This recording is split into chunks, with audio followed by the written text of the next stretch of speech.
Good morning all. Last class में हम लोगों ने डिस्कस किया था कि जॉन हेनरिच पेस्टालॉजी का जीवन परिचय क्या था, वे कौन थे, कहाँ के रहने वाले थे, उनका शिक्षा दीक्षा कहाँ हुआ था। उसके बाद हम लोगों ने देखा था कि पेस्टालॉजी के द्वारा प्रमुख रचनाएं कौन कौन से थे। उसके बाद पेस्टालॉजी के द्वारा दिया गया शिक्षा सिद्धांत क्या था। और आज हम लोग इस क्लास में स्टार्ट करेंगे कि पेस्टालॉजी के अनुसार शिक्षा का अर्थ क्या था। तो पेस्टालॉजी ने शिक्षा को इस प्रकार परिभाषित किया था कि शिक्षा मानव की सभी शक्तियों एवं योग्यताओं का स्वाभाविक, प्रगतिशील एवं सामंजस्यपूर्ण विकास है। तो education is the natural, progressive and harmonious development of all the power and faculties of the human being. अब हम लोग देखेंगे कि पेस्टालॉजी के अनुसार शिक्षा के उद्देश्य, aims of education according to Pestalozzi. तो पेस्टालॉजी के समय में समाज की दशा अत्यंत दयनीय थी। चारों ओर गरीबी था, दरिद्रता था, शोषण होता था समाज के लोगों का एवं रूढ़िवादिता का साम्राज्य था, यानी कि नैरो माइंडेड लोग हुआ करते थे। विशेष रूप से निम्न वर्ग की दशा तो अत्यंत दयनीय थी। उनके व्यक्तित्व के विकास का कोई साधन नहीं था। अतएव समाज को सुधारने एवं मनुष्य का विकास करने के लिए पेस्टालॉजी ने शिक्षा के कुछ उद्देश्य निर्धारित किए, जो इस प्रकार हैं। अब जो पहला उद्देश्य है वो है कि शिक्षा का उद्देश्य मानव जाति के कल्याण से संबंधित होना चाहिए। पेस्टालॉजी का यह मानना था, पेस्टालॉजी के शिक्षा का ये उद्देश्य था कि जो शिक्षा का उद्देश्य है वो मानव जाति के कल्याण से संबंधित होना चाहिए, यानी कि शिक्षा ग्रहण करने के बाद मानव जाति का कल्याण हो जाए, वैसा शिक्षा होना चाहिए। सेकंड है, शिक्षा का उद्देश्य शक्ति और बुद्धि का समान रूप में विकास एवं जीवन में मनुष्यता की उन्नति के द्वारा मानव प्रकृति में सुधार के अतिरिक्त और कुछ नहीं है। अब यहाँ पे बात आती है कि जो शिक्षा का उद्देश्य है वो शक्तियों और बुद्धि का समान रूप में विकास, जो भी शक्ति और बुद्धि है उसका समान रूप में विकास हो, और जीवन में मनुष्यता, यानी कि आपका जो जीवन है उसमें मनुष्यता की भावना उत्पन्न हो, मनुष्यता की उन्नति हो, ताकि मानव प्रकृति में सुधार के अतिरिक्त और कुछ नहीं हो सके। थर्ड है, संपूर्ण निर्देशन का उद्देश्य मानव प्रकृति का विकास करना है, यानी कि जितने भी शैक्षिक कार्य हो वो सब किसके ऊपर निर्भर हो, मानव प्रकृति का विकास करना। यह विकास तभी संभव है जब उसकी शक्तियों तथा गुणों का सामंजस्यपूर्ण विकास हो तथा जीवन में मनुष्यत्व का विकास हो। अब ये जो विकास की बात की जा रही है कि मानव प्रकृति का विकास कब होगा, वो तब होगा जबकि मानव का जो भी शक्ति है और गुण है दोनों के बीच में एक कोऑर्डिनेशन हो तथा मनुष्य के भीतर का जो भी हील है, जो भी मनुष्यत्व की बात हो, वो विकसित हो। फोर्थ है, शिक्षा का उद्देश्य बालक को जीवन के लिए तैयार करना है। अब शिक्षा का उद्देश्य कैसा होना चाहिए कि बालक अपने जीवन में तैयार हो जाए। दूसरे शब्दों में बालक को इस योग्य बनाना है कि वह स्वतंत्र रूप से कार्य करने में समर्थ हो। हम कह सकते हैं कि बालक को इस योग्य बना दिया जाए कि वो अपना, जैसे कि जो हम लोग आज आत्मनिर्भर भारत की बात कर रहे हैं, खुद से अपने आप को खड़ा करना, तो बालक को इस योग्य बनाना है कि वह स्वतंत्र रूप से कार्य करने में समर्थ हो सके। फिफ्थ है कि शिक्षा को सार्वभौमिक प्रारूप प्रदान कर, यानी कि शिक्षा सार्वभौमिक प्रारूप से तात्पर्य है कि इक्वालिटी होना चाहिए। समाज के हर एक व्यक्ति को ये जन्मसिद्ध अधिकार है कि वो शिक्षा ग्रहण कर सके, तो शिक्षा सभी के लिए होनी चाहिए। फिर सिक्स है कि शिक्षा का उद्देश्य बालकों में सहिष्णुता एवं दयालुता के गुणों का विकास करना है। तो यहाँ पे फिर से वही बात आती है कि शिक्षा का उद्देश्य बालकों में सहिष्णुता एवं दयालुता के गुणों का विकास करना है, कि बच्चे दयालु प्रवृत्ति के हो और सहिष्णुता के भावना अपने अंदर रखते हों। सेवेंथ है, व्यक्तियों को स्वावलंबी बनाना और उनमें आत्मसम्मान की भावना विकसित करना। अब पेस्टालॉजी का जो शैक्षिक उद्देश्य है उसमें ये भी शामिल है कि व्यक्तियों को स्वावलंबी बनाया जाए, मतलब आत्मनिर्भर बनाया जाए, और उन्हें आत्मसम्मान की भावना विकसित की जाए, यानी कि जो अपना सेल्फ रिस्पेक्ट है वो भी व्यक्ति अपना समझे कि मेरा भी कुछ अपना सेल्फ रिस्पेक्ट है और हम उसके लिए कुछ ना कुछ करें। फिर 8 है कि उन्होंने शिक्षा के उद्देश्य में व्यक्तिक और सामाजिक लक्ष्यों का समन्वय किया है। अब यहाँ पे जो व्यक्तिक और सामाजिक लक्ष्य हैं दोनों के बीच में कोऑर्डिनेशन किया था। किसने? पेस्टोलॉजी ने।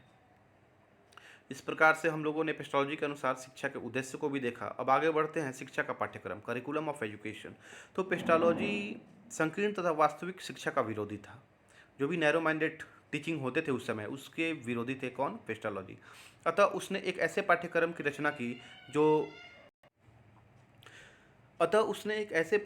रचना की जो जीवन को सुखी बना सके। अब पेस्टोलॉजी एक ऐसे पाठ्यक्रम, एक ऐसे करिकुलम का निर्माण करते हैं जो कि किसको सुखी बनाए? जीवन को। अपनी प्रारंभिक रचनाओं में उसने शारीरिक, बौद्धिक तथा आध्यात्मिक विषयों को पाठ्यक्रम में समान स्थान देने पर बल दिया था। अब जो वो स्टार्ट की करिकुलम को निर्मित करने का, तो उसमें सबसे पहले उन्होंने शारीरिक, बौद्धिक तथा आध्यात्मिक विषय को समान रूप से स्थान दिया था, किंतु बाद में उसने सामंजस्यपूर्ण विकास की नीति को अपनाया। उसने पाठ्यक्रम निर्माण के लिए निम्नलिखित सिद्धांतों का समर्थन किया, जिसमें पहला था कि विकास का सिद्धांत, दूसरा था उपयोगिता का सिद्धांत, तीसरा था व्यक्तिक एवं सामाजिक आवश्यकताओं का सिद्धांत, चौथा था रुचि का सिद्धांत।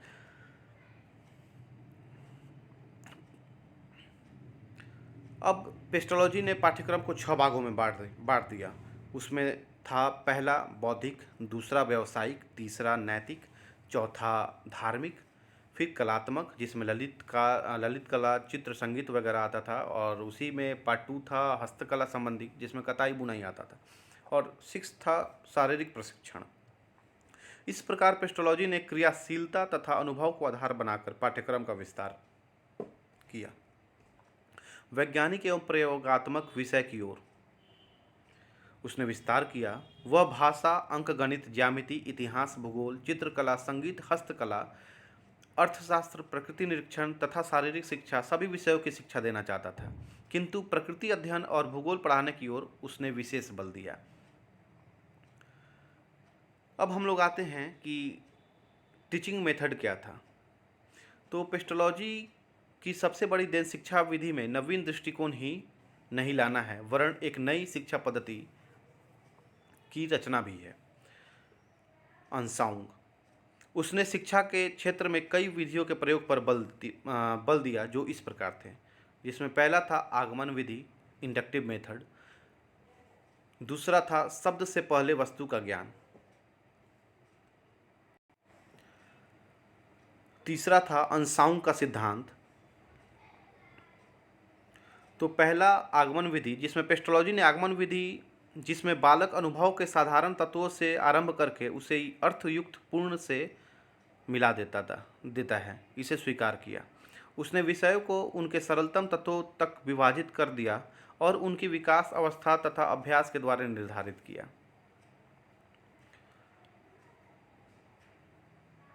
सेकंड है शब्द से पहले वस्तु का ज्ञान। वह कहते हैं कि पहले बच्चों को वस्तु दिखाई जाए और बाद में तद विषयक शब्दों से उन्हें परिचित कराया जाए। यदि इस कार्य में शीघ्रता की गई तो यह भय रहता है कि वे पहले शब्द को ही जान ले और वस्तु बाद में जाने। अंशांग का सिद्धांत कहता है कि इंद्रिय अनुभव, निरीक्षण, अंतर्ज्ञान अथवा प्रथम अनुभव, निरीक्षण और अनुभव ही आधारित था अंशांग का सिद्धांत। इसमें बालकों को अपनी ओर से कुछ बताया या सिखाया न जाए, बच्चे स्वयं अपने अनुभव, संप्रेषण और निरीक्षण से बाहर का ज्ञान प्राप्त करें। यानी कि बच्चे जो खुद कर रहे हैं, जो खुद अनुभव प्राप्त करेंगे, उससे बच्चे सीखें। मस्तिष्क के विकास की सामान्य गति के अनुसार अनुभवों को उसने इस प्रकार वर्गीकृत कर दिया, जिसमें पहला था अस्पष्ट इंद्रिय अनुभव, दूसरा था स्पष्ट इंद्रिय अनुभव और तीसरा था वर्गीकरण का स्तर। इस प्रकार निरीक्षण ज्ञान एवं अपरिपक्व विचार अनिश्चित से निश्चित स्वानुभव की ओर, फिर निश्चित स्वानुभव से स्पष्ट मूर्त की ओर तथा मूर्त से निश्चित स्पष्ट विचार की ओर विकसित हो जाते थे।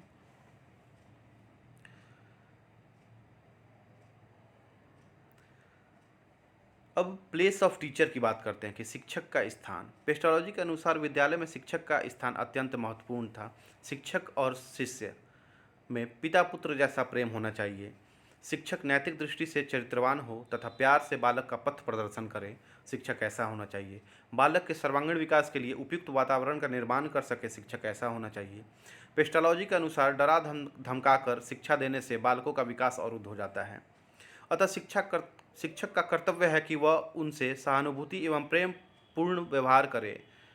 शिक्षक बालकों के स्वभाव तथा संभावनाओं को पूर्ण रूप से पहचान कर उसी के अनुरूप शिक्षा की व्यवस्था करे।